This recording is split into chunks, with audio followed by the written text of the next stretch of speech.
সিলেট বিভাগ। সিলেট বিভাগ বাংলাদেশের উত্তর পূর্ব অঞ্চলে অবস্থিত একটি প্রশাসনিক বিভাগ।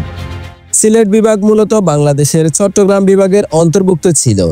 পরবর্তীতে 1 আগস্ট 1995 সালে 4টি জেলা নিয়ে বাংলাদেশের ষষ্ঠ বিভাগ হিসেবে সিলেট বিভাগ গঠিত হয় এবং 2002 সালে 27টি ওয়ার্ড নিয়ে সিলেট সিটি কর্পোরেশন গঠিত হয়।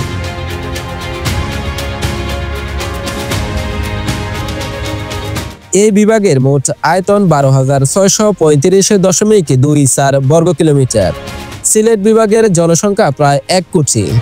সিলেট বিভাগের উত্তরে রয়েছে ভারতের মেঘালয় রাজ্য, দক্ষিণে রয়েছে ভারতের ত্রিপুরা রাজ্য, পূর্বে রয়েছে ভারতের আসাম রাজ্য এবং পশ্চিমে রয়েছে নেত্রকোনা ও কিশোরগঞ্জ জেলা। সিলেট বিভাগের ভিতরে থাকা নদীগুলো হলো সুরমা নদী, কুশিয়ারা নদী, খোয়াই নদী ও মনি নদী।